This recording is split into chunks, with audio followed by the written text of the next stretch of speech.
Oui, Seigneur. Tu es pour nous un abri. Notre seul abri. Et nous voulons encore t'inviter, Seigneur, à nous abriter sous tes ailes, Seigneur. Sous tes ailes. Oui, Jésus.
Abrite-moi.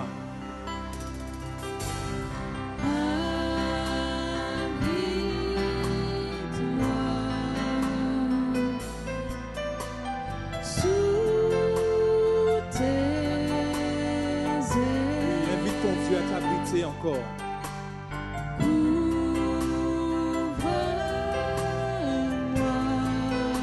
Oui, Jésus.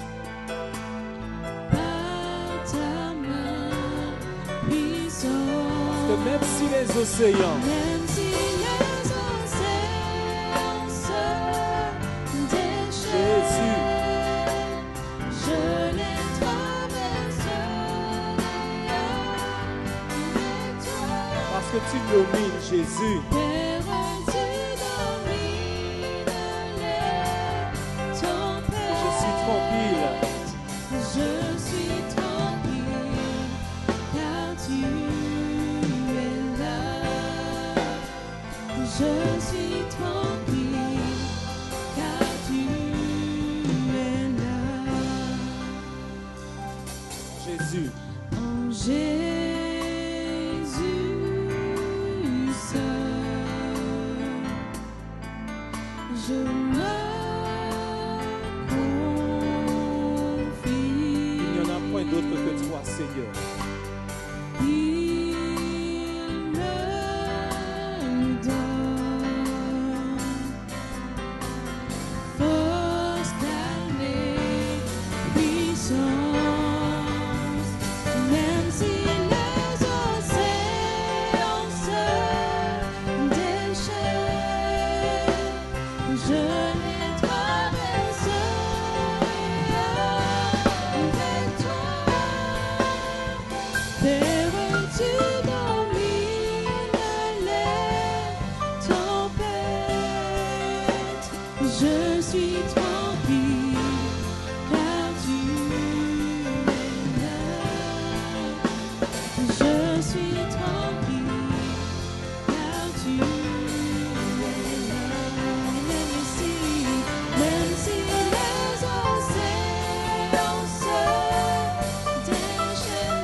La musique continue. Oui, Seigneur. Même si les océans se déchaînent, Seigneur, en ta présence, je veux rester tranquille. Le psalmiste pouvait dire, quand je marche dans la vallée de l'ombre de la mort, je ne crains aucun mal, car tu es avec moi. Toi qui es chez toi, proclame avec moi cette parole. Quand je marche dans la vallée de l'ombre de la mort, je ne crains aucun mal, car tu es avec moi. Je ne crains aucun mal, parce que même si les océans se déchaînent, je les traverserai avec toi. Même si les océans se déchaînent, je les traverserai avec toi. Père, tu domines les tempêtes. Je suis tranquille, car tu es Je suis là. tranquille, Seigneur. Je suis tranquille, car tu Dis-le encore. es là. Je suis tranquille. Je suis tranquille, car tu Dis-le encore. Je suis tranquille. Je suis Oui, Seigneur. Que ta paix inonde nos cœurs ce matin. Je suis tranquille car tu es là. Je suis tranquille. Je suis tranquille, Oui, Seigneur. car tu Que ta paix inonde nos cœurs ce matin, Seigneur. Je suis tranquille, car tu es là. Parce qu'on va déplacer toute montagne. Mon Dieu est puissant. Il déplace les montagnes. Dans l'orage m'accompagne, m'abrite sous ses ailes. Est-ce que nous voulons déclarer, proclamer encore ce matin que notre Dieu est puissant, il est fort, il est puissant, il pourvoit, il guérit. On y va, mon Dieu est puissant. Mon Dieu est puissant, il déplace les montagnes. Dans l'orage m'accompagne, m'abrite sous ses ailes. Mon Dieu est puissant. Mon Dieu est puissant, il guérit ma tristesse, me rend fort dans la faiblesse. À chaque on dit ça encore, mon Dieu est puissant, nous le proclamons. Mon Dieu est puissant, il déplace les montagnes. Dans l'orage m'accompagne, m'abrite sous ses ailes. Mon Dieu guérit ma tristesse. Mon Dieu est puissant, il guérit Il me rend fort dans la faiblesse. me rend fort dans la Et mon Dieu règne à jamais. C'est pour ça que je peux dire mon Dieu est puissant. Mon Dieu est puissant. Il est puissant mon Dieu. Puissant. Puissant.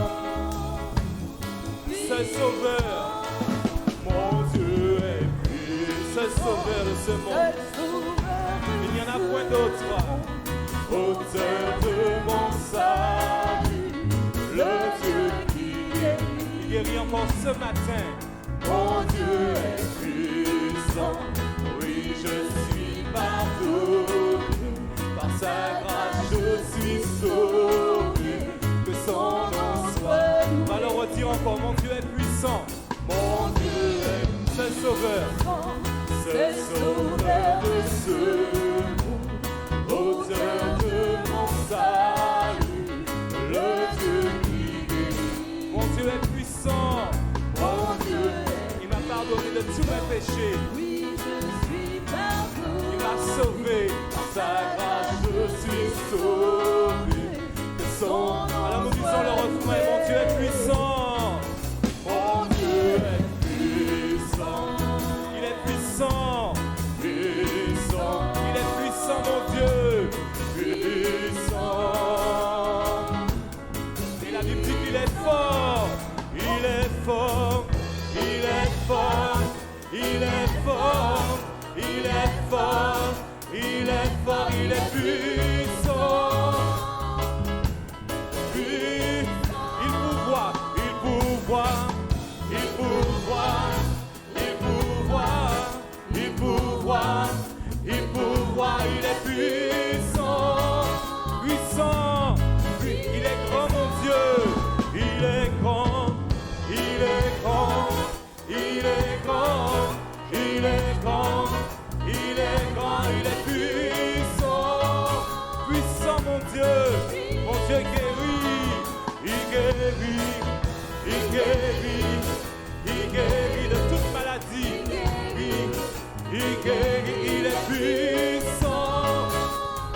Mon Dieu bénit ses enfants. Il bénit, il bénit, il bénit, il bénit, il bénit, il bénit, il est puissant, puissant.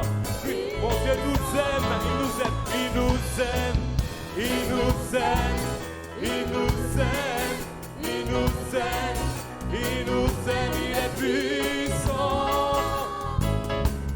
Puissant la musique, il nous aime, il nous aime, il nous aime, il nous aime, il nous aime, il nous aime, il est puissant, puissant. Oui, à vous tout seul, il nous aime. Merci Seigneur, nous le croyons. Il est puissant, avec la musique puissant. Oui, il nous aime, il nous aime, il nous aime, il nous aime, il nous aime, il nous aime, il est puissant, puissant. En retour, nous l'aimons, nous l'aimons, nous l'aimons, nous l'aimons, nous l'aimons, nous l'aimons, nous l'aimons, il est puissant, puissant. Puis une dernière fois, nous l'aimons, nous l'aimons, nous l'aimons, nous l'aimons, nous l'aimons, nous l'aimons, il est puissant. Puis doucement, nous l'aimons, nous l'aimons, nous l'aimons, nous l'aimons, nous l'aimons, il est puissant. Une dernière fois, nous l'aimons, nous l'aimons, nous l'aimons, nous l'aimons, nous l'aimons, il est puissant, puissant. Oui Seigneur, nous t'aimons parce que tu es puissant. Et nous pouvons déclarer que notre Dieu est tout puissant parce que la parole de Dieu le dit. Et parce que nous le vivons, la parole de Dieu dit que notre Dieu est capable de guérir des aveugles. La parole de Dieu nous dit que notre Dieu est capable de transformer de l'eau en vin. Ta situation, Dieu la connaît. Et on va se réjouir en chantant ce chant. Tu transformes l'eau en vin. Touche à l'aveugle par ta main. Nul n'est comme toi. On va le proclamer ce matin avec joie. Nous n'avons pas un petit Dieu, nous avons un grand Dieu. Alléluia. Tu transformes l'eau en vin. Touche à l'aveugle par ta main. Tu n'es comme toi, Seigneur. Comme on va redire ça encore. Tu transformes l'eau en vin. Tu transformes l'eau en vin. Touche à l'aveugle. Touche à l'aveugle par ta main. Tu n'es comme toi. Personne n'est comme mon Dieu. Comme toi. Dans nos ténèbres, tu brilles, Seigneur. Dans nos ténèbres, tu brilles. Tu nous redonnes la vie. Tu n'es comme toi. Comme toi, mon roi. Comme tu es admirable, Dieu admirable, inébranlable, ton nom surpasse toute puissance, Dieu de miracle, incomparable, oh Dieu admirable, inébranlable,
encore une fois, si notre Dieu est pour nous, qui pourra nous arrêter? Et si Dieu est avec nous, qui sera? Si notre Dieu est pour nous, Qui pourra nous personne, arrêter? Seigneur. Et si Dieu est avec nous, Qui sera contre nous? Qui sera contre nous? Qui sera contre nous? Qui sera contre nous? Qui sera contre nous? Qui sera contre nous? Qui sera contre nous? Oui, Seigneur. Merci, Seigneur. La Bible déclare que nous aurons, c'est vrai, des ennemis, mais notre Dieu est plus fort et nous serons vainqueurs de nos ennemis. Bien sûr, si nous marchons dans la crainte de Dieu, dans la foi et dans la sainteté, nous serons vainqueurs sur tous nos ennemis. Alors ce matin, approche-toi de ton Dieu. Bon matin, là, papa, on veut louer, on veut célébrer, parce que parole là, on a dit tellement vérité. Et vérité qui a moins la paix, Seigneur. Même s'il y a adversaire, même s'il y a problème, même s'il y a épreuve, même s'il y a difficulté. Bon matin, la joie en moins présent. Parce qu'on sait que tout bitin qui a concouru à tout petit monde au Seigneur, parce que nous aimons. Et bon matin, là, parce qu'on aime au Seigneur. On sait qu'on a fait tout bitin concourir à bien moins, papa. Alors bon matin, là, on veut renouveler l'amour en moins bas au Seigneur. On aime parce qu'on prend soin de moi, on sauve moi, ou autre moi dans la boîte péché. On t'est en péché, en tout cas, vivre en péché. Mais bon Dieu, je l'ai péché par une autorité civile en moi. Et on veut bénir pour ça en nom à Jésus. Amen. Merci Seigneur.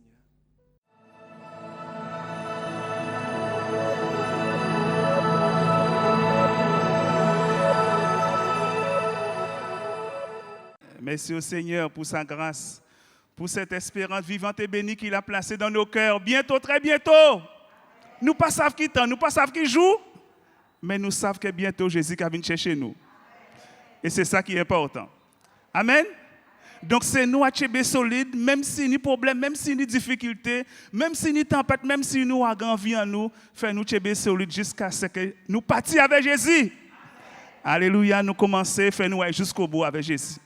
Et pour cela, je vais vous inviter à faire une lecture avec moi dans le psaume 133. On va lire l'intégralité de ce psaume, il n'est pas long. Le psaume 133.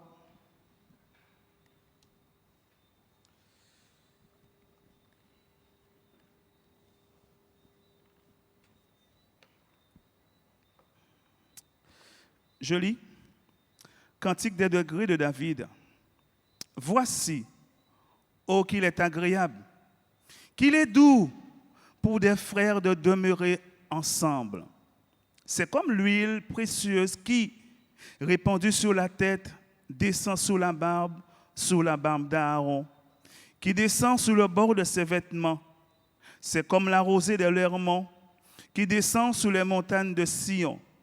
Car c'est là que l'Éternel envoie la bénédiction, la vie pour l'éternité. Amen.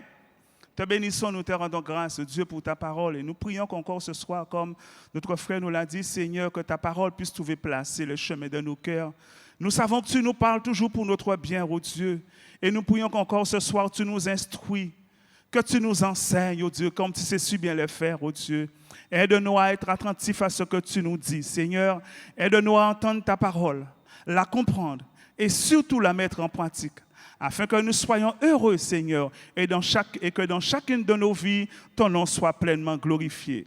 Père, à ton nom soit toute la gloire, et cela dans le nom précieux, merveilleux et béni de Jésus. Amen. Le titre de la pensée est le suivant. Lorsque Dieu décide de nous bénir. Lorsque Dieu décide de nous bénir. Car c'est là que l'Éternel envoie la bénédiction, la vie pour l'éternité. Frères et sœurs, chers amis, Dieu veut et Dieu a toujours voulu bénir l'être humain qu'il a créé à son image et à sa ressemblance avec beaucoup d'amour et de tendresse. Et lorsque vous et moi nous parcourons les Écritures, nous voyons que depuis la création, Dieu a voulu qu'il en soit ainsi. Par exemple, lisez avec moi dans le livre de la Genèse, Genèse chapitre 1er, verset 26 à 28. Genèse chapitre 1er, Genèse 1er, verset 26. Tu peux afficher pour moi, s'il te plaît, frère? Faisons l'homme à notre image, selon notre ressemblance, et qu'il domine sous les poissons de la mer, sous les oiseaux du ciel, sous le bétail, sous toute la terre, et sur tous les reptiles qui rampent sur la terre. Dieu créa l'homme à son image, il le créa à l'image de Dieu, il créa l'homme et la femme. Et le verset 28, Dieu les bénit. Dieu les bénit. Bien-aimés, j'aimerais vous dire que c'est la première fois dans la Bible que ce mot est prononcé. Le mot Dieu les bénit. Et c'était à l'égard de l'être humain que ce mot est prononcé. Alors que Dieu venait de créer tout l'univers dans son ensemble et tout ce qui s'y trouve, la lune, les étoiles, le soleil, la terre, le ciel et tout. Mais nous voyons que c'est à l'égard de l'homme que Dieu dit, il est béni. Dieu n'a pas béni la terre, le ciel, les étoiles, le soleil, etc. Mais c'est l'homme qui l'a béni en premier. Alléluia. Et si nous allons un peu plus loin, même lorsque nos premiers parents, Adam et Ève, lui ont désobéi, Dieu a continué à leur manifester sa bénédiction. Et nous voyons également qu'après le déluge, Dieu affirme et Dieu persiste à nouveau sa bénédiction à la famille de Noé. Regardez ce qu'il nous est dit. Dans Genèse toujours, chapitre 9, verset 1er. Genèse chapitre 9, verset 1er. Dieu bénit Noé et ses fils. Dieu bénit Noé et ses fils et leur dit, soyez féconds, multipliez et remplissez la terre. Mais ce que j'aimerais que nous puissions retenir, Dieu bénit Noé et ses fils. Et concernant Abraham, qu'est-ce qu'il nous est dit toujours dans le livre de la Genèse, Genèse chapitre 12, versets 2 et 3. Genèse chapitre 12, versets 2 et 3. Je ferai de toi, Abraham, une grande nation. Je te bénirai. Je rendrai ton nom grand et tu seras une source de bénédiction. Verset 3. Je bénirai ceux qui te béniront et je bénirai ceux qui te béniront et je maudirai ceux qui te maudiront. Et toutes les familles de la terre seront bénies en toi. Bien-aimés, j'aimerais que nous puissions nous arrêter sur cette connotation que Dieu donne à Abraham. À la fin de ce verset, Dieu lui dit, non seulement toi tu seras béni, non seulement tes descendants seront bénis, mais Dieu lui dit, toutes les familles de la terre seront bénies en toi. C'est-à-dire toutes les familles à la fois présentes à ce moment, mais également toutes les familles futures, comme vous et moi. Donc nous comprenons, frères et sœurs, si vous lisez la Bible, à la fois dans l'Ancien et dans le Nouveau Testament, nous voyons que la volonté de Dieu, c'est que l'être humain soit béni. Amen. Alors la grande question que l'on pourrait se poser, qu'est-ce qui fait et qu'est-ce qui serait dans nos vies un obstacle, un empêchement à la bénédiction de Dieu? Premièrement, le péché. Le péché sous toutes ses formes. Regardez ce qui nous est dit dans Ésaïe, le chapitre 59, versets 1 et 2. Ésaïe, verset 59, versets 1 et 2. Ésaïe 59, versets 1 et 2. Non! En cas où tu penses, Dieu te dit non! La main de l'Éternel n'est pas trop courte pour sauver. Dieu a les bras longs. Sa main n'est pas trop courte. Sa main n'est pas trop courte pour sauver. Ni son oreille trop dure pour entendre. Dieu n'a pas pris un coup de vieux. Dieu a des oreilles, il entend, frères et sœurs. Chers amis, Dieu entend. Ses oreilles ne sont pas trop dures pour entendre. Et il va plus loin, il nous dit, mais ce sont vos crimes qui mettent une séparation entre vous et votre Dieu. Ce sont vos péchés qui vous cachent sa face et l'empêchent de vous écouter. Le mot écouter est synonyme de bénir, est synonyme de faire grâce. C'est-à-dire que ce sont vos péchés qui l'empêchent de vous bénir. Bien-aimés, j'aimerais vous dire que le péché sous toutes ses formes a toujours été et sera toujours un obstacle, un empêchement, un frein à la bénédiction de Dieu. Amen. Et c'est pour ça que Dieu, dans son immense amour, nous donne ce sage conseil dans le livre des Proverbes. Proverbes, le chapitre 28 et le verset 13. Proverbes, chapitre 28 et le verset 13, il nous est dit ceci. Celui qui cache ses transgressions ne prospère point. Mais celui qui les avoue et les délaisse obtient miséricorde. Amen. Arrêtons-nous un instant sur ce verset et essayons de le comprendre dans sa profondeur. Il nous est dit celui qui cache ses transgressions.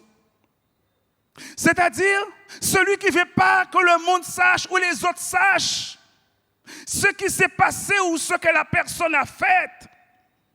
Mais j'aimerais vous dire, chers amis, frères et sœurs, ce que nous pouvons cacher aux hommes, nous ne pouvons pas le cacher à Dieu. Dieu, il a des yeux, il voit tout. Amen. À Dieu, on ne peut rien cacher. Celui qui cache, David joue à cacher. Il a voulu dissimuler les choses. Mais ce qu'il ne savait pas, c'est que les yeux de Dieu étaient sur lui. Et qu'est-ce qu'il nous dit, David? Dans le psaume 32, verset 3. Le psaume 32, verset 3, on va revenir tout à l'heure à ce verset. Tant que je me suis tué, mes os se consumaient. Je gémissais toute la journée. Bien-aimé, j'aimerais vous dire, à ce moment, David était roi. Et certainement, personne ne voyait ce que David était en train de vivre. David était malheureux. David n'était pas bien dans sa peau. Pourquoi? Parce que ce que les autres ne savaient pas, ce que les autres n'ont pas vu, Dieu le savait et Dieu l'avait vu. Et c'est pour ça qu'il dit la suite, le verset 4. Il dit, car nuit et jour, ta main, la main de qui? La main de qui, frères et sœurs, chers amis? La main de Dieu. Et qu'est-ce que la main de Dieu lui faisait? Ça pesantissait sur moi. La main de Dieu à ce moment n'était pas là pour le bénir, n'était pas là pour le consoler, n'était pas là pour l'encourager, mais la main de Dieu était là pour l'aider à réaliser la gravité de ce qu'il avait fait. Car Dieu est là, frères et sœurs, pour nous reprendre lorsque nous sommes sur une mauvaise route, dans une mauvaise direction, sur une mauvaise pente. Amen. Et il poursuit et dit, ma vigueur n'était plus que sécheresse comme celle de l'été. Celui qui cache, on va revenir à notre verset, celui qui cache, Proverbe chapitre 28, verset 13, celui qui cache ses transgressions ne prospère pas. Il ne prospère pas. Même si pour lui, il prospère. Même si pour ses amis, il prospère. Même si pour ses collègues, il prospère. Même si pour sa famille, il prospère. Même si pour ses frères et sœurs en Christ, il prospère. Mais pour Dieu, il ne prospère pas. Vous avez jamais vu des gens qui ont tout pour être heureux alors que ces personnes-là sont malheureux? Mais on dit, mais qu'est-ce qui se passe? Mais ils ont tout pour être heureux. C'est parce qu'ils sont comme David à un certain moment de leur vie. Bien-aimés, j'aimerais vous dire, celui qui cache cette transgression aux yeux de Dieu ne prospère pas. Mais celui qui les avoue, alléluia, on va s'arrêter un instant, celui qui les avoue, savoir dire les choses à Dieu, savoir confesser les choses à Dieu. Regardez ce que nous dit l'apôtre Jean, 1 Jean chapitre 1er verset 9. On va revenir à notre texte tout à l'heure. 1 Jean chapitre 1er verset 9. 1 Jean chapitre 1er le verset 9. Si nous confessons nos péchés, si nous confessons, si nous disons à Dieu les choses, qu'est-ce qu'il nous est dit? Il est fidèle. Mais aussi il est juste pour faire quoi? Pour nous les pardonner. Pour nous les pardonner et pour nous purifier de toute iniquité. Alléluia. J'aimerais te dire, mon ami, que quel que soit ton péché, quelle que soit ta vie passée, j'aimerais te dire, mon ami, que Jésus, son désir, c'est de te pardonner. Son désir, c'est de te libérer. Son désir, c'est de t'affranchir. Si tu confesses seulement tes péchés, j'aimerais te dire qu'il est fidèle et juste pour te pardonner et pour te purifier de toute iniquité. On va revenir à notre texte, car j'aimerais que nous puissions le découvrir dans sa globalité. Toujours notre verset, Proverbe chapitre 28, verset 13. On va revenir. Proverbe 28, 13. Celui qui cache cette transgression, nous avons dit, ne prospère point, mais celui qui les avoue et les délaisse. Car c'est une chose d'avouer, mais aussi il faut délaisser. Parce que à quoi ça sert d'avouer si on ne délaisse pas? Combien de personnes avouent, mais ils ont du mal à délaisser. Ils ont du mal à se séparer de ce qu'ils font de mal. Jésus nous dit, celui qui se livre au péché est esclave du péché. Mais il nous dit également, le Seigneur Jésus, que si le Fils vous affranchit, vous serez réellement libre. Savoir délaisser ce qui déplaît à Dieu, savoir délaisser ce qui offense Dieu, savoir délaisser ce qui attriste Dieu. Et le résultat est le suivant. Il obtient miséricorde. Il obtient la paix de Dieu. Il obtient la joie de Dieu. Il obtient la joie de vivre. Il obtient la tranquillité intérieure. Voilà le conseil sage que Dieu donne face au péché. Savoir celui qui cache cette transgression ne prospère point, mais celui qui les avoue et les délaisse obtient miséricorde. Ça, c'était le premier point, le premier frein, le premier obstacle à la bénédiction de Dieu. Nous allons voir un autre frein, un autre obstacle, un autre empêchement à la bénédiction de Dieu, c'est l'incrédulité.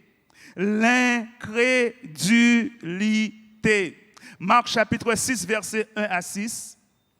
Regardez ce que nous dit Marc chapitre 6, versets 1 à 6. Je lis pour vous, ce sera certainement affiché également. Jésus partit de là et se rendit dans sa patrie. Ses disciples le suivirent.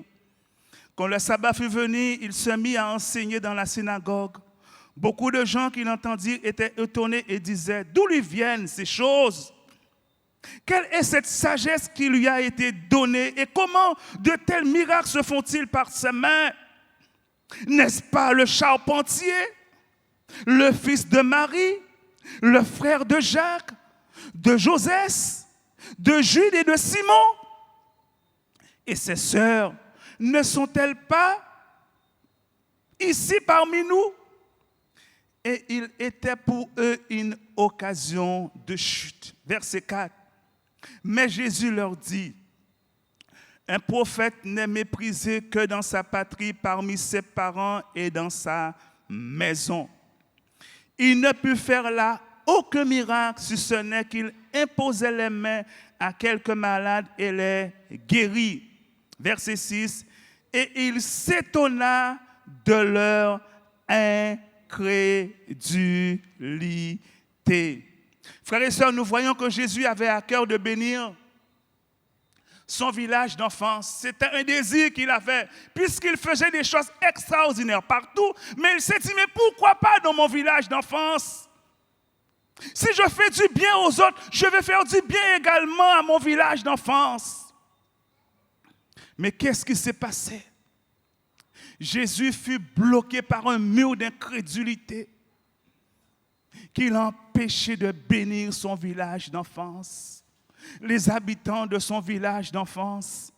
Bien-aimés, j'aimerais vous dire que l'incrédulité est un frein, est un empêchement, est un obstacle à la bénédiction de Dieu. L'incrédulité s'est toujours opposée à la foi qui, elle, fait bouger les bras de Dieu en notre faveur. Et l'Épître aux Hébreux nous le confirme dans son chapitre 11 avec tous ces héros qui ont fait preuve de foi pour obtenir la bénédiction de Dieu. Frères et sœurs, chers amis, la foi fait trembler les barrières, fait tomber les barrières, pardon. La foi fait tomber les forteresses, les murailles, comme ce fut le cas pour les murailles de Jéricho. Hébreux chapitre 11, verset 30. Hébreux chapitre 11, verset 30, il nous est dit ceci. J'ai juste un exemple. C'est par la foi que les murailles de Jéricho tombèrent alors qu'on en a fait le tour pendant 7 jours. On a fait le tour uniquement.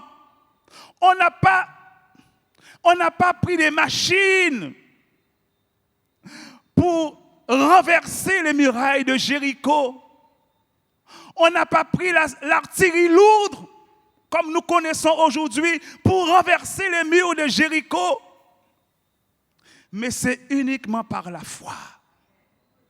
Uniquement par la foi que les murs de Jéricho sont tombés. Comment les murs de Jéricho sont tombés? Frères et sœurs, je ne sais pas comment, quelle main qui l'a poussé.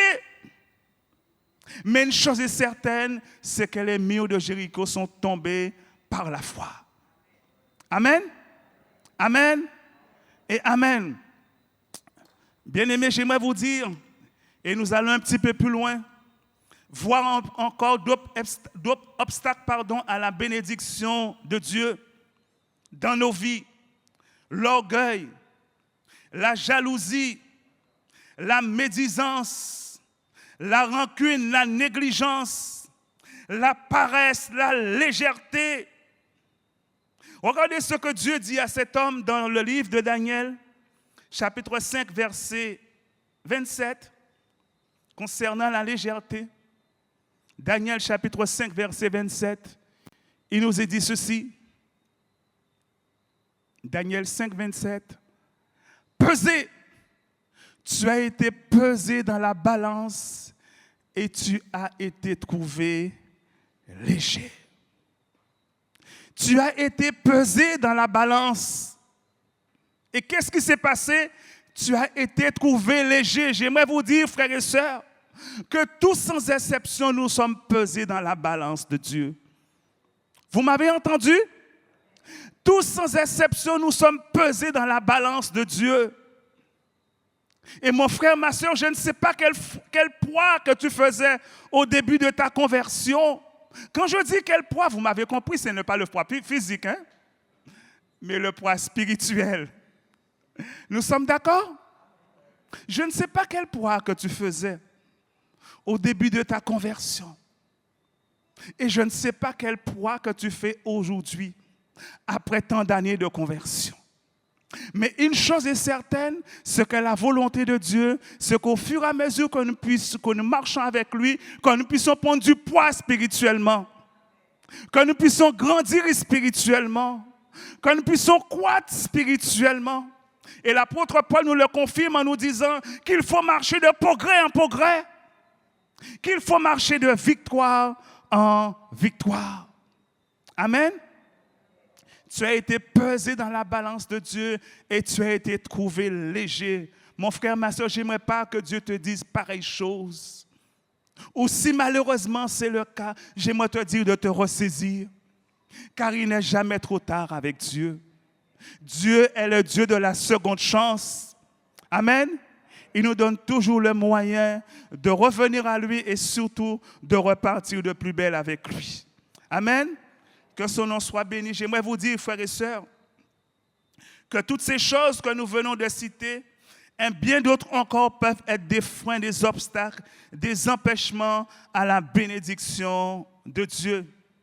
Et j'aimerais que nous puissions nous arrêter un instant sur notre texte de base dans le psaume 133, le verset 1. Le psaume 133, le verset 1, et on va lire le verset 3, la fin du verset 3. Psaume 133, on va revenir à notre texte de base. Alors, c'est plutôt... Non, le verset 1 d'abord, mon frère, s'il te plaît, le verset 1. Voici, oh qu'il est agréable, qu'il est doux pour des frères de demeurer ensemble. Ici, demeurer est synonyme de lier, synonyme de souder, d'être attaché ensemble. Et le verset 3 nous dit ceci, le verset 3, la fin du verset 3, c'est là que l'Éternel envoie la bénédiction, la vie pour l'éternité. Bien-aimés, j'aimerais traduire avec vous, pour mieux comprendre, j'aimerais traduire en ces mots pour bien comprendre les deux versets que nous venons de lire. Lorsque les frères et sœurs sont en harmonie, sont unis entre eux dans la présence du Seigneur, c'est là, c'est dans ce lieu que Dieu envoie sa bénédiction. Amen. C'est là, c'est dans ce lieu que Dieu envoie la bénédiction. Bien-aimés, lorsque Dieu nous dit unis, c'est un peu comme l'église primitive. Regardez ce qu'il nous dit concernant l'église primitive. Actes chapitre 4, verset 32. Actes chapitre 4, verset 32.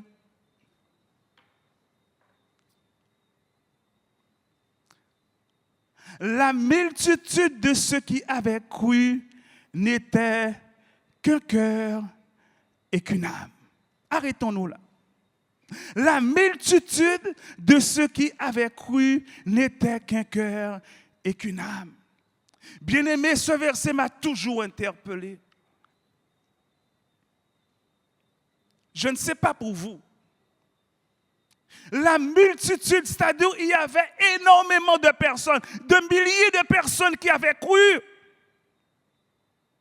avec des caractères différents, avec des tempéraments différents, avec des émotions différentes, avec des idéologies différentes, c'est-à-dire des façons de voir et de penser différentes.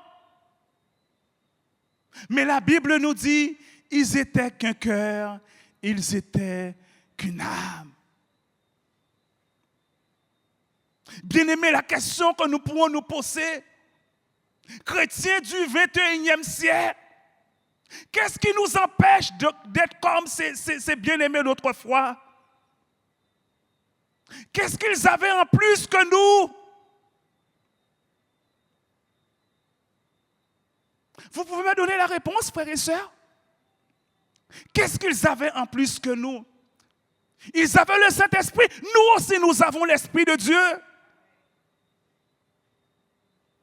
L'Esprit de Dieu habite en nous. Et l'Esprit de Dieu est avec nous pour nous guider et nous conduire dans toute la vérité. Mais qu'est-ce qu'ils avaient en plus que nous? Puisqu'ils étaient qu'un cœur, qu'une âme. En un mot, ils étaient unis. Ils avaient entre eux un amour sincère, un amour profond. Ils étaient un peu comme David et Jonathan. Ils étaient liés entre eux. Ils étaient unis entre eux. J'aimerais vous dire que c'était des personnes de la même nature que nous. Et pourtant, ils étaient qu'un cœur et qu'une âme. Mais qu'est-ce qui nous empêche d'être aujourd'hui de cœur et qu'une âme, frères et sœurs? Qu'est-ce qui nous empêche d'être aujourd'hui d'un cœur et d'une âme? Vous avez la réponse? Si vous avez la réponse, venez me voir à la fin de la réunion. D'accord? D'accord, on va aller plus loin. Bien-aimés, j'aimerais vous dire qu'on peut être ensemble et ne pas être unis. On peut louer Dieu ensemble et ne pas être unis. Célébrer le Seigneur de tout notre cœur et ne pas être unis. Et ça, Dieu le voit. Lorsqu'on peut tromper les hommes, on ne peut jamais tromper Dieu. Parce que Dieu voit toutes choses. Dieu connaît toutes choses. Amen. Amen. Amen. Frères et sœurs, j'aimerais vous dire également, et que nous puissions réaliser que lorsque Dieu décide de nous bénir, le diable essaye et essaiera toujours à faire barrage à la bénédiction de Dieu.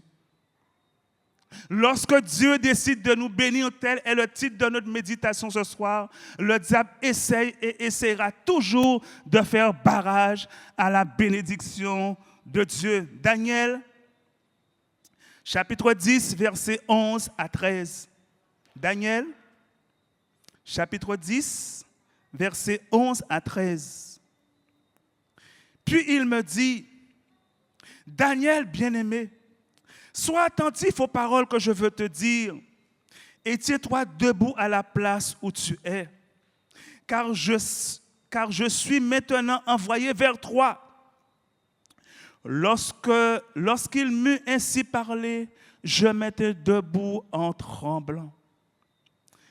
Il me dit, Daniel, ne crains rien, car dès les premiers jours où tu as eu à cœur de comprendre et de t'humilier devant Dieu, tes paroles ont été entendues et c'est à cause de tes paroles que je viens. Verset 13. Le chef du roi de Perse m'a résisté 21 jours. Mais voici, Michaël, l'un des principaux chefs, est venu à mon secours et je me suis demeuré là auprès des rois de Perse. Amen. Le chef du roi de Perse est synonyme de l'opposition satanique, est synonyme de l'opposition diabolique. Le chef du roi de Perse a su que je te portais la réponse à ta prière. Et qu'a-t-il fait? Il m'a résisté. Ou encore, il voulait à tout prix m'en empêcher. Il voulait faire barrage. Il voulait m'empêcher de parvenir jusqu'à toi. Et bien aimé, j'aimerais vous dire, c'est l'action du diable. Lorsque Dieu décide de nous bénir, il veut toujours faire barrage à la bénédiction de Dieu. Regardez ce que nous dit, on va revenir tout à l'heure à notre texte. Regardez ce que nous dit 1 Thessaloniciens chapitre 2. 1 Thessaloniciens chapitre 2, versets 17 et 18. 1 Thessaloniciens chapitre 2, versets 17 et 18, il nous est dit ceci. L'apôtre Paul qui parle et qui dit, pour nous, frères, après avoir été quelque temps séparés de vous de corps, mais non de cœur, nous avons eu d'autant plus ardemment le vif désir de vous voir.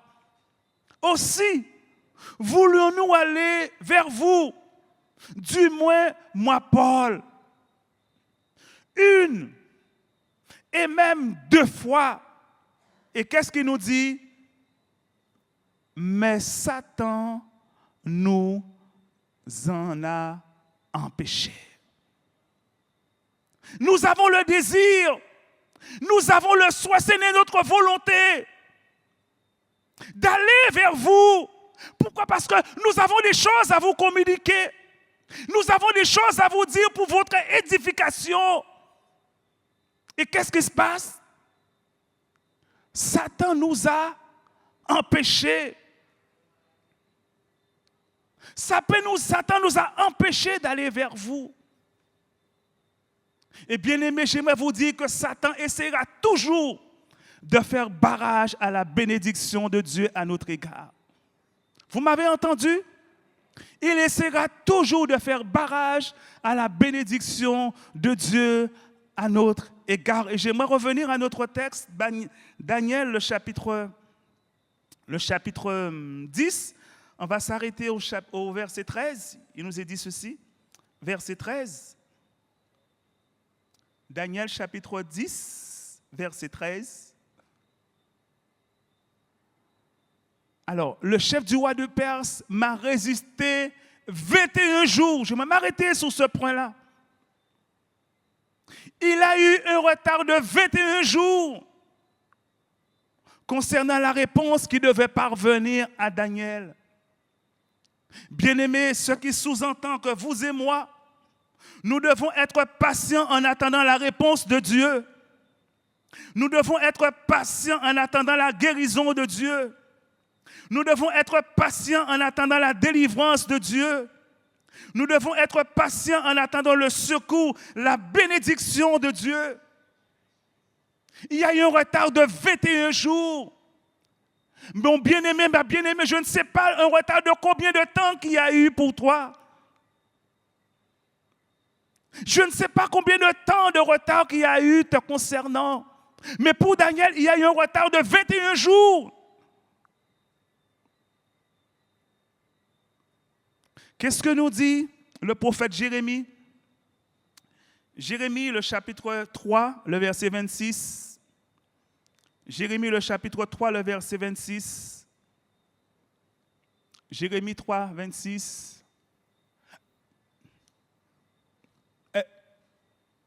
Pardon, excusez-moi, c'est Lamentation. Autant pour moi, Lamentation. J'ai dit le prophète Jérémie, mais c'est son Lamentation. Lamentation de Jérémie. Lamentation, verset 3, verset 26. Il est bon d'attendre en silence le secours de l'Éternel. Il est bon. Ce n'est pas une mauvaise chose, mais c'est une bonne chose d'attendre. C'est facile d'attendre, frères et sœurs? Pas toujours facile. Mais le prophète nous dit, il est bon d'attendre. D'attendre, mais d'attendre en silence. Sans s'affoler. Sans s'agiter. Sans paniquer. Mais d'attendre le secours de l'Éternel, d'attendre la bénédiction, la guérison, tout ce que vous pouvez mettre à la place de secours, la guérison, la délivrance, etc. Et surtout d'attendre dans le calme et de la confiance. Amen. Ô Dieu souverain, car c'est toujours en son temps qu'il fait toutes choses belles et bonnes en notre faveur. Amen. Deuxième exemple que le diable veut faire toujours barrage à la bénédiction de Dieu à notre égard. Nous allons voir maintenant l'exemple de notre homme, Job, chapitre 1er, versets 6 à 12.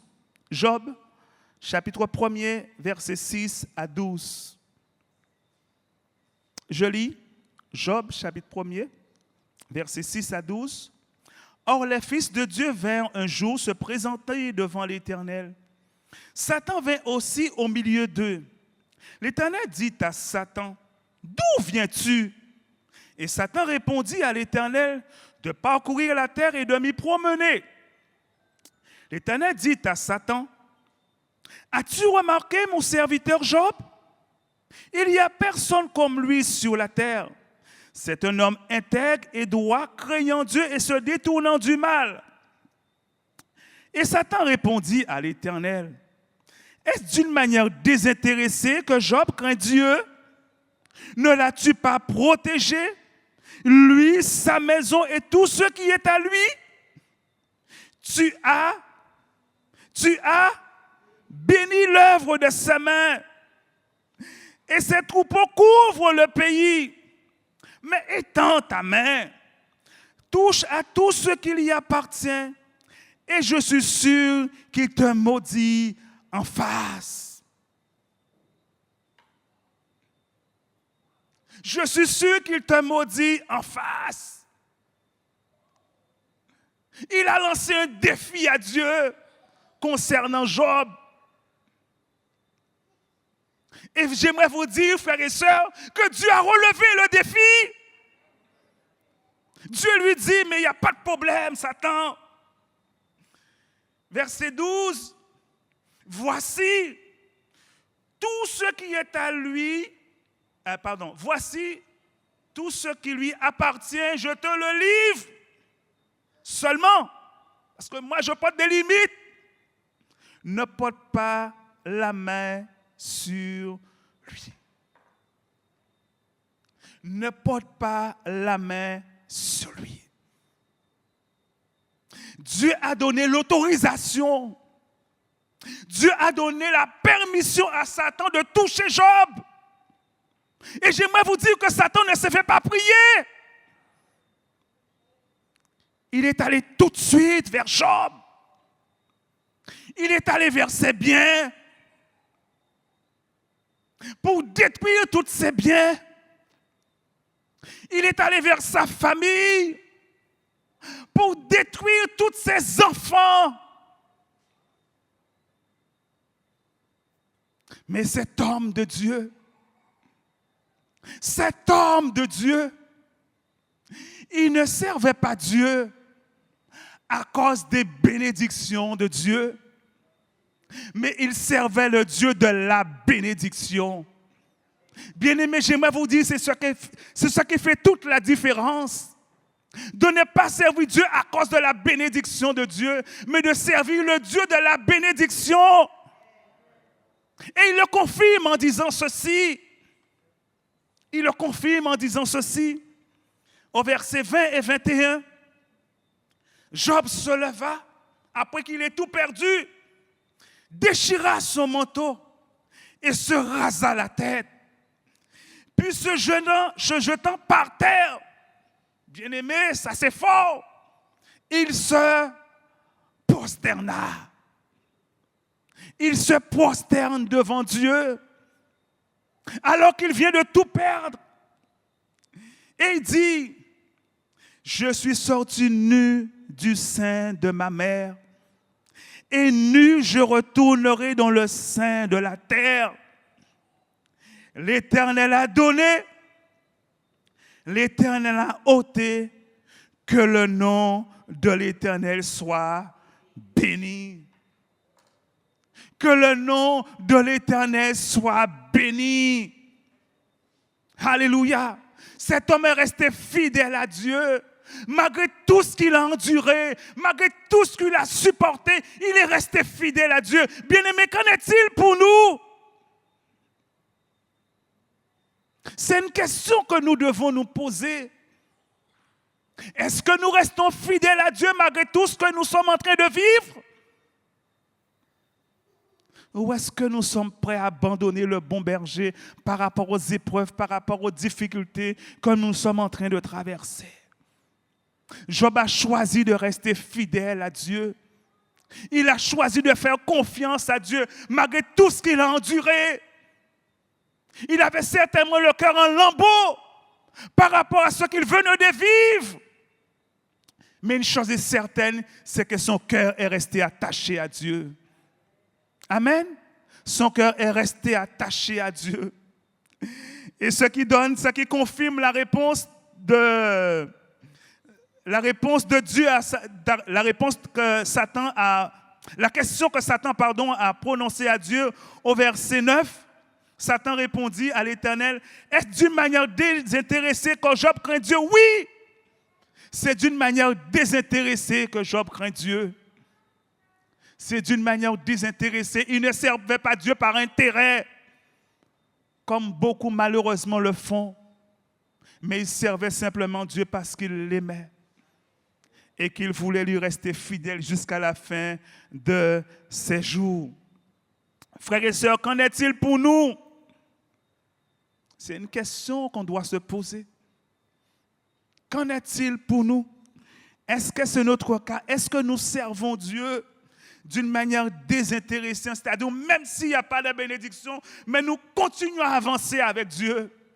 Nous continuons à lui faire confiance, car frères et sœurs, combien de chrétiens, d'enfants de Dieu abandonnent le bon berger parce qu'ils tardent à les bénir selon leurs besoins? Combien se sont refroidis parce que Dieu a refusé de les bénir dans un domaine particulier? Combien ont abandonné l'église pour aller dans un autre lieu parce que Dieu tarde à les bénir? Frères et sœurs, nous devons savoir et surtout ne jamais oublier que si Dieu refuse ou tarde à nous bénir, c'est que Dieu a ses raisons. Je reprends ce que j'ai dit. Si Dieu refuse ou si Dieu tarde à nous bénir dans un domaine ou un autre, j'aimerais vous dire que Dieu a ses raisons. Et j'aimerais que nous comprenions également que Dieu a toujours raison, frères et sœurs. Même quand vous et moi, nous ne comprenions pas sa volonté, Dieu a toujours raison. Parce que vous et moi, nous connaissons le présent. Mais l'avenir, nous ne le connaissons pas. Alors que Dieu connaît toutes choses, puisqu'il est omniscient. Alléluia. Peut-être que, je prends un exemple, peut-être que tu voulais une Mercedes. Mais Dieu sait que c'est une Twingo qu'il te faut. Tu veux la Mercedes, oui. Tu désires la Mercedes, oui. Mais Dieu lui te dit c'est une Twingo qu'il te faut. Vous savez pourquoi?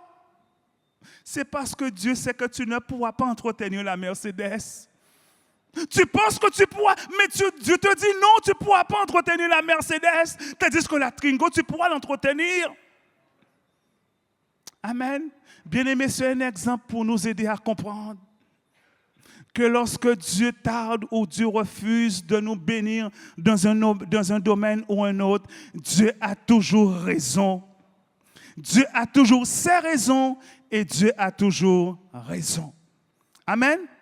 Donc vous et moi, restons confiants et surtout restons fidèles à ce Dieu souverain qui nous aime au-dessus de tout. Amen. Amen. Que son nom soit béni.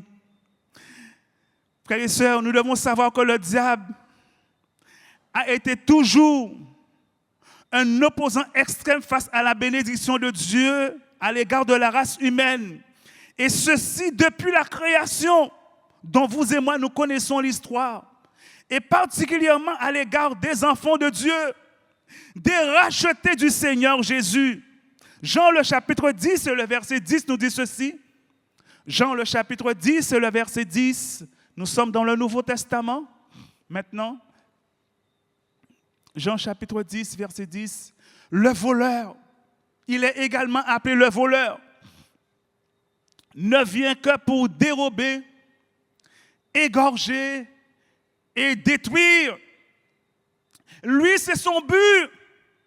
Lui, c'est son objectif.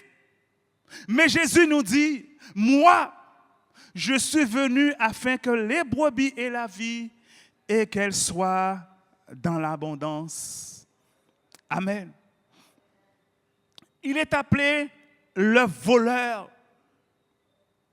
J'aimerais te dire, mon frère, ma soeur, chers amis, ce n'est pas un voleur d'or, ce n'est pas un voleur d'argent, ce n'est pas un voleur de biens de valeur, mais c'est un voleur.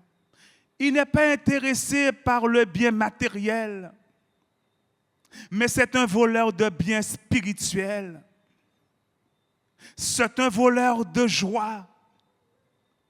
Et il veut à tout prix voler la joie du salut que vous et moi nous avons en Jésus-Christ. C'est un voleur de paix. Il veut voler cette paix intérieure que nous avons reçue en Jésus-Christ. Amen. Qu'est-ce que Jésus nous a dit? Je vous laisse la paix, je vous donne la paix. Et le but, l'objectif de Satan, c'est de voler cette paix que nous avons en Jésus-Christ. C'est un voleur également d'âme.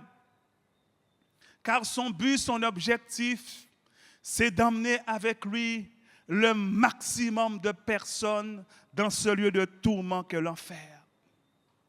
C'est un voleur. C'est un voleur, Satan. Amen. Ne l'oublions jamais. Frères et sœurs, parlant toujours de l'opposition du diable à la bénédiction de Dieu. Et j'aimerais que vous puissiez m'accorder un instant et saisir très attentivement, ce que je veux dire en ce moment. Le diable, lui, n'étant pas omniscient, mais cependant malin. Il peut voir et savoir lorsque Dieu décide de nous bénir d'une manière particulière. Et à ce moment, il met en place 2 stratégies. Il n'est pas omniscient, le diable. Il ne connaît pas tout. Mais comme il est malin, il peut voir et il peut savoir lorsque Dieu décide de nous bénir.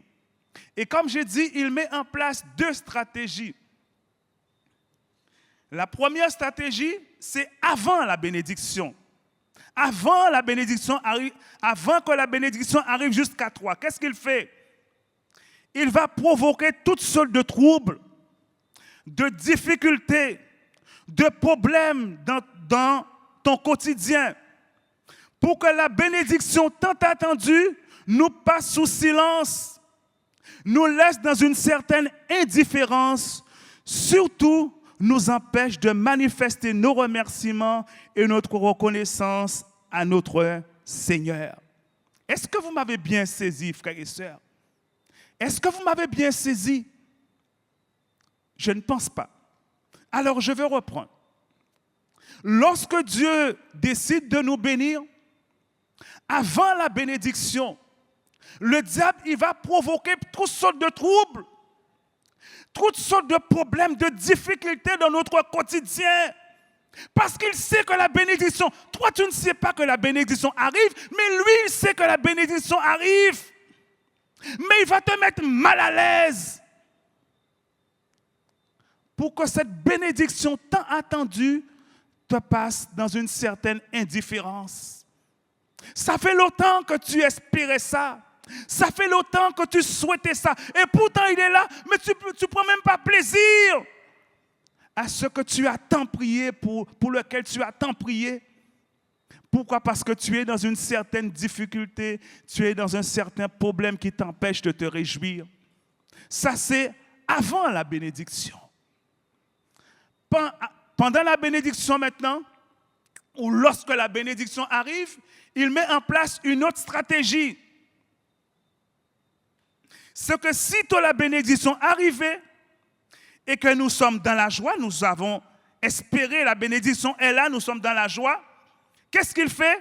C'est de provoquer une situation troublante et désagréable pour saper notre joie et nous plonger dans l'amertume et l'angoisse alors que Dieu vient de nous bénir, de nous empêcher de lui manifester également notre reconnaissance. Bien-aimés, j'aimerais vous dire que ce que je suis en train de vous dire là, moi je le vis.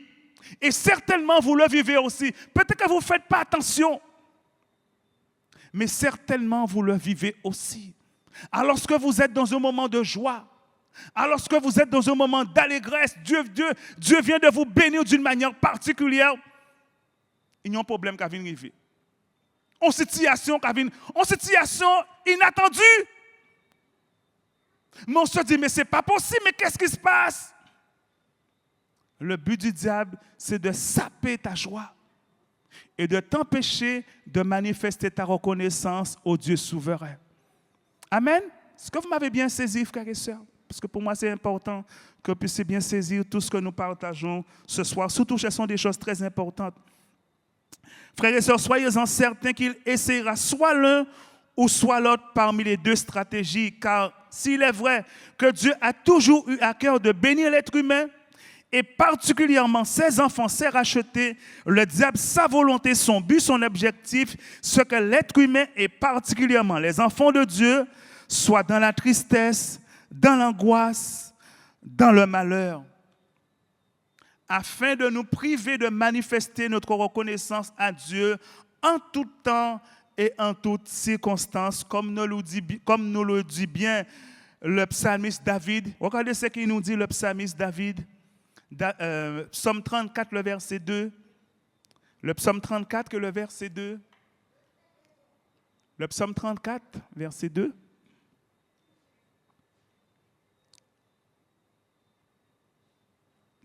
Verset 2, tu m'as mis le 3. Juste un peu avant. Voilà. Alors, je bénirai l'Éternel en tout temps. Sa louange sera toujours dans ma bouche. Dans les bons comme dans les mauvais jours, le psalmiste nous dit, je bénirai l'Éternel.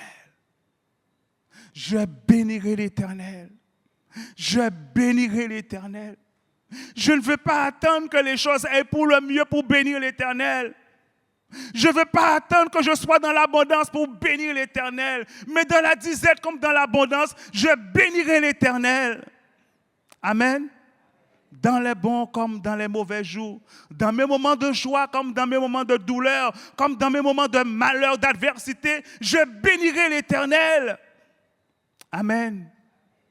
Amen. Ce sont des choses qui s'apprennent, frères et sœurs. Et vous et moi, nous devons nous appliquer à faire ces choses, car cela honore et surtout glorifie notre Père et notre Seigneur. Frères et sœurs, on ne peut finir ce message sans parler de la plus belle, de la plus grande, de la plus importante, de la plus extraordinaire des bénédictions de Dieu à l'égard de l'humanité. C'est le don de son Fils unique, Jésus-Christ. Alléluia. Alléluia. Bien-aimé, c'est la plus belle, c'est la plus grande, c'est la plus extraordinaire des bénédictions de Dieu à l'égard de l'humanité.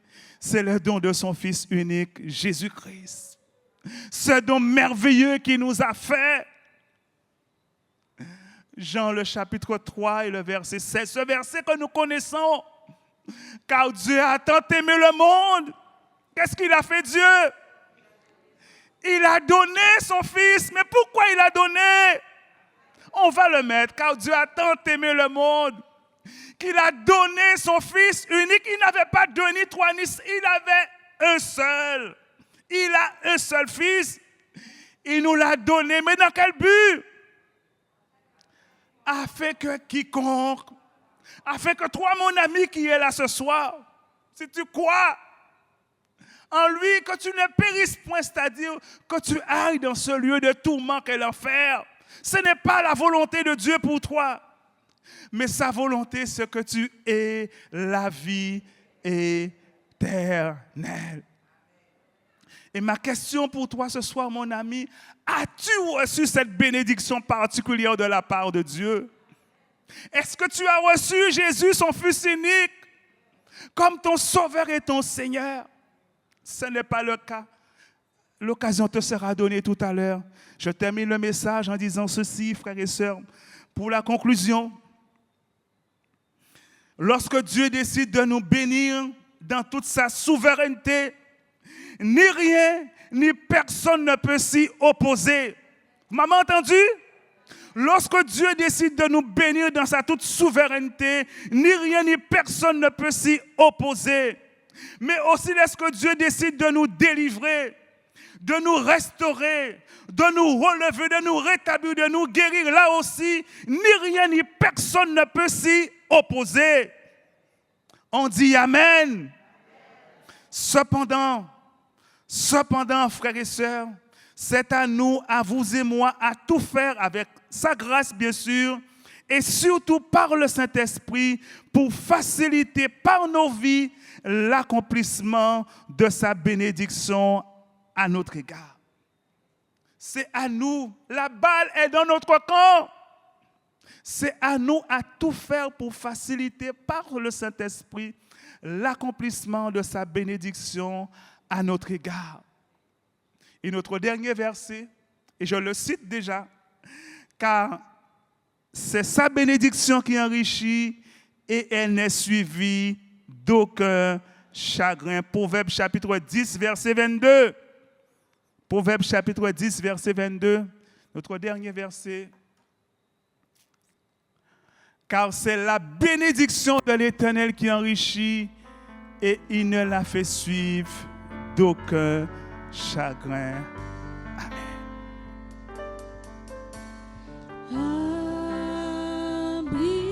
Abrite-moi sous tes ailes. Parle à ton Dieu ce matin. Couvre-moi Jésus. par ta main puissante, même si les océans se déchaînent, je les traverserai avec toi. Parce que tu domines, Jésus. Père, tu domines les tempêtes. Je suis tranquille, Seigneur. Je suis tranquille, car tu es là. Je suis tranquille. Je suis tranquille, car tu es Nous voulons le redire. Abrite-moi.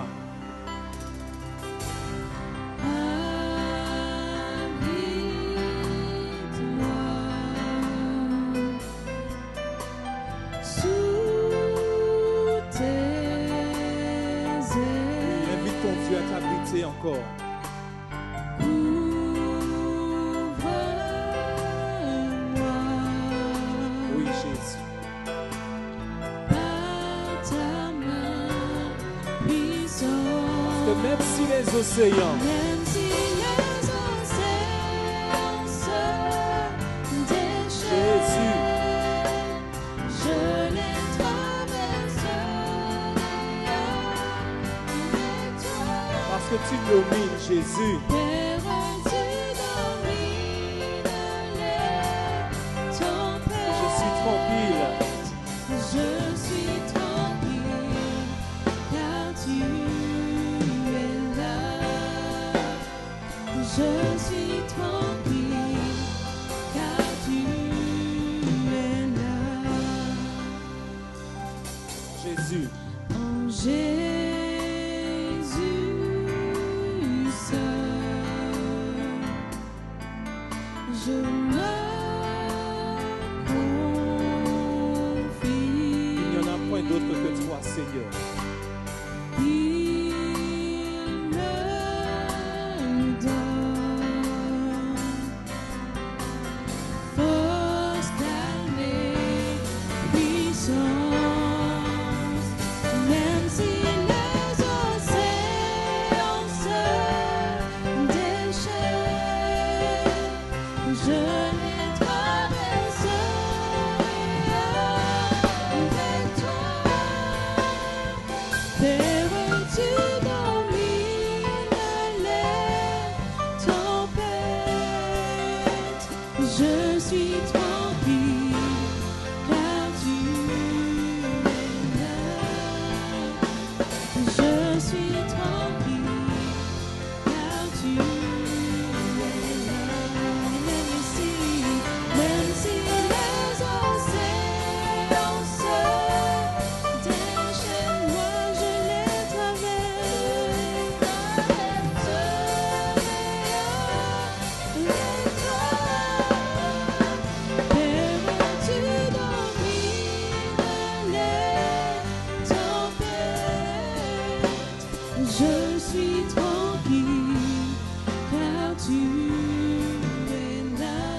tu es là. La musique continue. Oui, Seigneur. Même si les océans se déchaînent, Seigneur, en ta présence, je veux rester tranquille. Le psalmiste pouvait dire, quand je marche dans la vallée de l'ombre de la mort, je ne crains aucun mal, car tu es avec moi. Toi qui es chez toi, proclame avec moi cette parole. Quand je marche dans la vallée de l'ombre de la mort, je ne crains aucun mal, car tu es avec moi. Je ne crains aucun mal, parce que même si les océans se déchaînent, je les traverserai avec toi. Même si les océans se déchaînent, je les traverserai avec toi. Père, tu domines les tempêtes. Je suis tranquille, car tu es Je suis là. tranquille, Seigneur. Je suis tranquille, car tu Dis-le encore. es là. Je suis tranquille. Je suis tranquille, car tu Dis-le encore. Je suis tranquille. Je suis Oui, Seigneur. Que ta paix inonde nos cœurs ce matin. Je suis tranquille car tu es là. Je suis tranquille. Je suis tranquille, Oui, Seigneur. car tu Que ta paix inonde nos cœurs ce matin, Seigneur. Je suis tranquille.